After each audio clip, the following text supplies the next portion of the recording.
1, 2, 1, 2, 3, 4. Check 1, 2. Check 1, 2, 3. Is my audio? Can you hear me? Check, check, check, check. Check. Mine's not. Mine's down. That's why. No.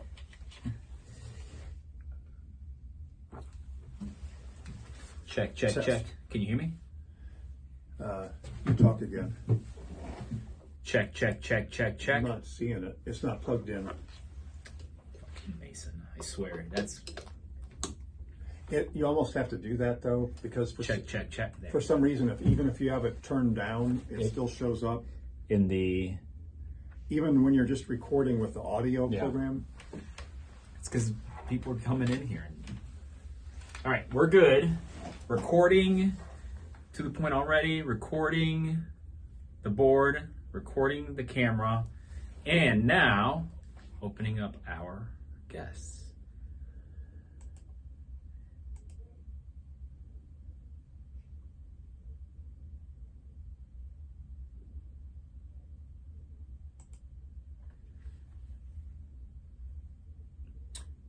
Hey, Professor. How are you? How was your trip back? Sure, sure. This is Rick Elmhorst, the host of the show. How's it going, Professor? All right. And here is Adam Anderson. Hey, Adam, it's Rick Elmhorst. Can you hear and see me okay? His camera shot might have paused there or frozen. Yeah. Let's see. I don't think it's on our end.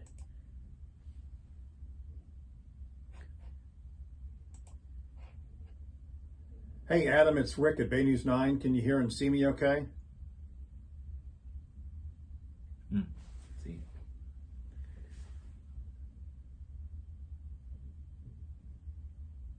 Adam, can you hear us? Hello, Adam. Adam, throw a finger. Can you hear? Oh, he's coming back. Okay. So how long were you over there, Professor? Just over 2 weeks. Wow. Where? It was in Europe. Mm. Just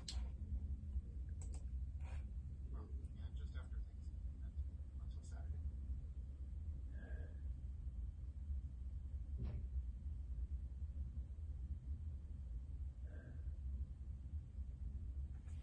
You have to do anything to admit him now? No, it should be fine. Okay. We're just waiting for the other guest to get logged in. There you are. Hey, there we go. Hey, Adam, if you're on your cell phone, can you turn your phone sideways so we're in like the widescreen version? Yeah. Perfect. Yeah. Yeah, the shot looks pretty good too. And you can hear and see us okay? Okay, so what Roy and I are going to do is now that we've got you guys ready to go, we're just going to do our intro and then we'll bring you guys in.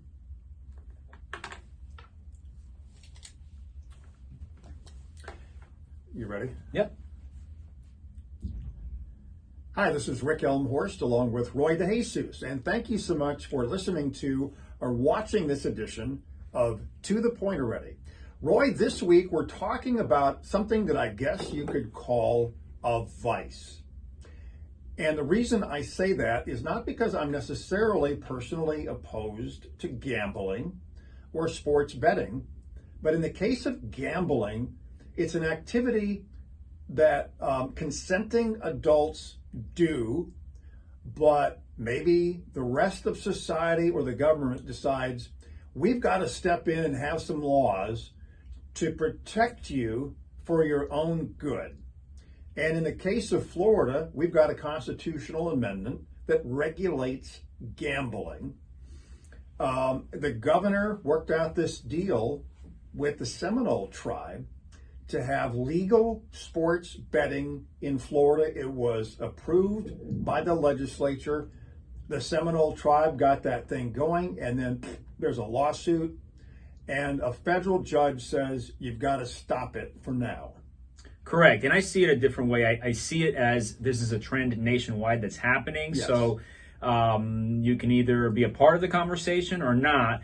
And in this particular instance, we're going to be having a great discussion here on, first the actual case to see how, because it's a very interesting case because it involves a sovereign nation, the Seminole tribe, and also somebody that was participating in the sports book and has their views on if this was good, bad, and what's been removed or taken away from people that use it. The state of Florida had the potential of bringing in billions of dollars because of this program. It's in limbo right now. Are going to bring in our guest, Grant Christensen. He is a professor of law at Stetson University, and he's an indigenous law expert. And Adam Anderson, somebody who liked betting with that new gaming compact. Gentlemen, thank you so much for joining us on To the Point Already. I want to start out with Adam Anderson. Adam, is sports betting something that you were doing before this app came out and you could do it legally through the Hard Rock Casino?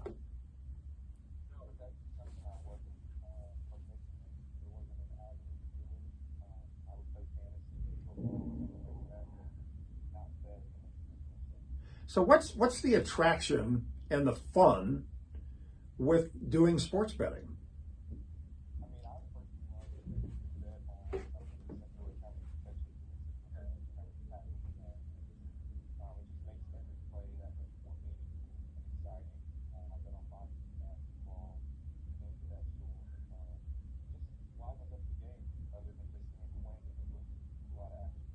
I've never been a sports bettor myself, but there's all kinds of people for decades and decades and decades that have bet on sports. I have to imagine that way back in the time of the gladiators, there were probably people beforehand that knew who all the gladiators were going to be, and there was betting going on. You have to believe that. I mean, for sure. This is an old right. profession. I think people have been betting on sports style activities since the dawn of any kind of organized sports. It just seems I'm scared that I lose money and I don't have enough money, just to lose. But man, if I were betting, I just imagine how my heart would be racing during a game if there was money on the line, not just whether or not, my favorite player or my favorite team was going to win. So Grant Christensen, let's first of all, for people who don't understand what happened with the Seminole Compact, give us the brief, version here of what the law was and what the argument was by the federal judge to strike it down. Real quick, Rick, I've spoken to the professor about this topic, and it's a fascinating conversation. I don't know how quick it'll be, though, because this is a very, very tricky legal case here. But go ahead, Professor.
Right. So there is no obligation that the state vote on it pursuant to the Florida Constitution.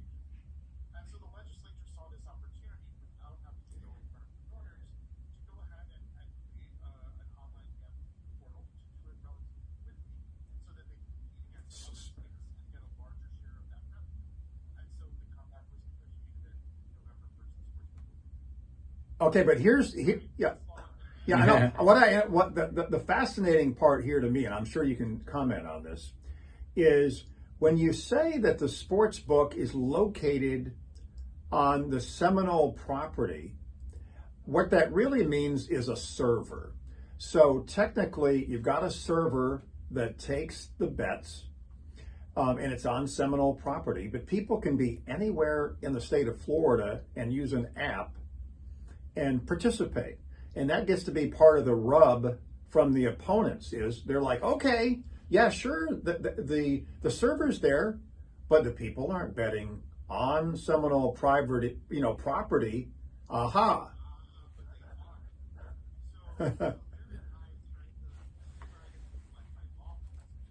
Right.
So real quick, for the purpose of this podcast, let's open it up. Let's put in some wagers on what's going to happen next, right? Because this is the big question. The sports book is on hold until this goes through the legal process. And Adam, obviously, there's a thrill to doing the sports book, right? And if you're a Tampa Bay sports fan, boy, it's been quite 2 years of thrills, right? So let's go ahead and open it up. Adam, what do you think is going to happen from what you know about the case, and what would you like to see happen, whether it's have the voters open up online gambling or have the Seminole Tribe prevail?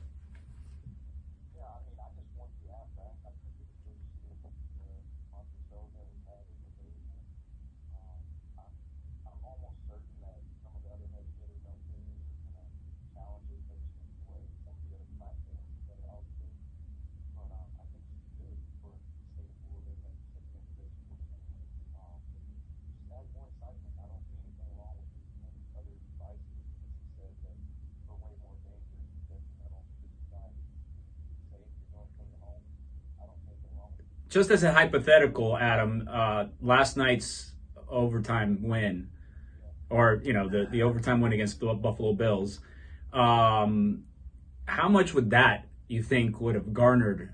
Because was it a completion that set a record as well?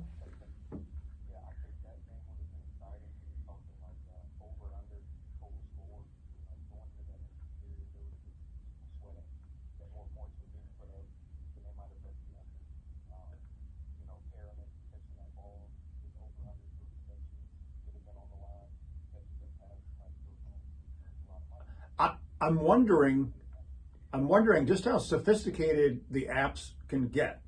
And I know that there are some arenas, or a lot of the stadiums and the arenas in the future, a lot of their revenue is going to come from sports betting.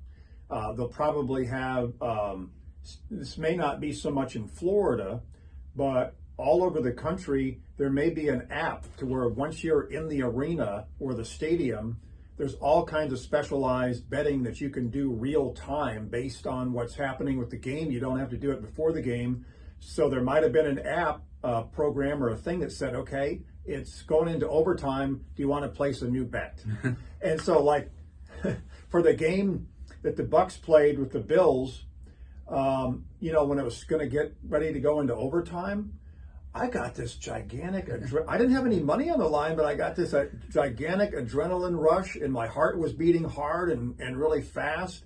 And I just turned the game off because I felt like, man, I'm getting a little too amped up here. And I didn't turn the TV back until the game was over.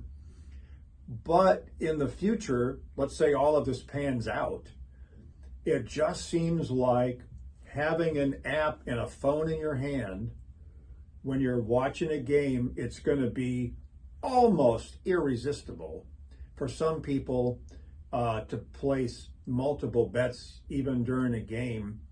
And again, I'm not necessarily for the government regulating that type of thing, but man, it just seems like for people who are like compulsive, it could be almost irresistible for people.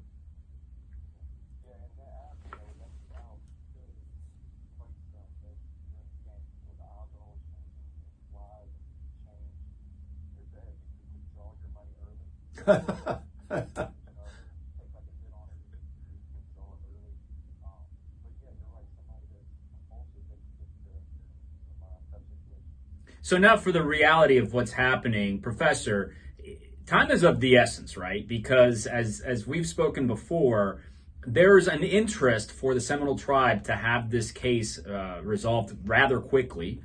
And they put a bet out themselves. They bet that this compact they negotiated will be the one that gives them an exclusive monopoly with the sports book in Florida. If the voters get a chance to open it up, obviously that would dilute some winnings for the Seminole tribe. So they don't want that to see that happening. What's your take as a professor, a legal mind on this case and how it's working itself through?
Or there's a good chance that the Seminole Tribe's taking a pretty good bet here to win in the long run. If you had to place a bet, Professor, you want to put $100 on on the Seminole Tribe winning? You know what? I might bet $100. If not, that this in our appellate courts, if you draw three random judges and they'll make a decision. But if those three judges are out of step with the majority of all of the judges on the panel, it goes to what we call an en banc review. Right. So if this three-judge panel does not agree that the compact is lawful, I think that upon an en banc review, the entire DC circuit would agree that the compact is lawful. It might take a little bit longer to get there because you need a decision from the three-person panel and then another appeal to the entire court. But I would bet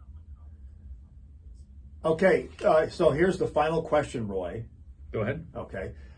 If he wins the bet, who's going to give him $100 or whatever? You made the bet. I'm siding here with the Seminoles here, right? Yeah. You know, let's come to the realization that you know, there's a possibility that the trends are going there anyways, right? That, you know, nationwide, it's been approved by the Supreme Court that online gambling is allowed, and a lot of states are giving the green light. So, and as the professor pointed out, one law has to apply to everyone. Yes. It can't just be one law for this person and one law for that person. So it has to apply to everyone equally. All right, Grant Christensen and Adam Anderson, thank you so much for joining us on To the Point Already.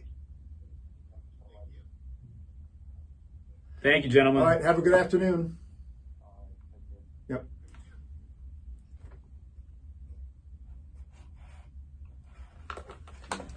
We gotta do the goodbye. All right. You think that I have to take that out? What? No, the chop. Oh, I didn't even notice it. Well, I'm sure we're gonna get in trouble for it. No, the Seminole football team still does it. Yeah, I know, because the Seminole Tribe lets them do it. Yeah. Yeah, They they approve. wouldn't have a problem with it. The Seminole football thing is a great thing for the Seminole Tribe. Yeah, then it's been greenlit by Yeah. Chief Osceola. All right, so this is the part where we give our. Trying to figure out what my takeaway is here. So you gonna- you started off I'm going to with say whether I'm going to say one way or another. People are going to be betting they're going to be doing it. Yeah. and sports. It's just a matter of it's legal, if they're doing it legally, and who is getting a cut Correct. of the money. Correct.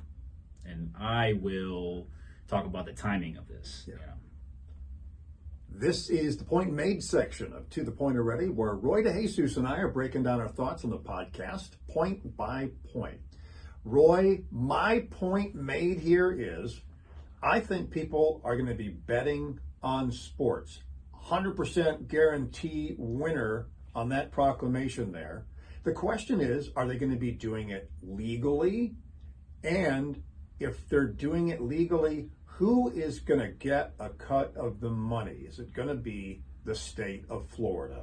Yeah, and I loved how you brought the future of gaming as well. Like you're in a stadium and the game's happening real time, and you're placing a wager right as that game's developing. I think that there is a lot of opportunity there, not only for the thrill of gaming, but to get some more money in this process for the taxpayer. Right? This is at the end of the day, there's benefit to the state. Now, I think that the Seminole Tribe did this deal because they think they can win in the long run, and it's all a matter of timing.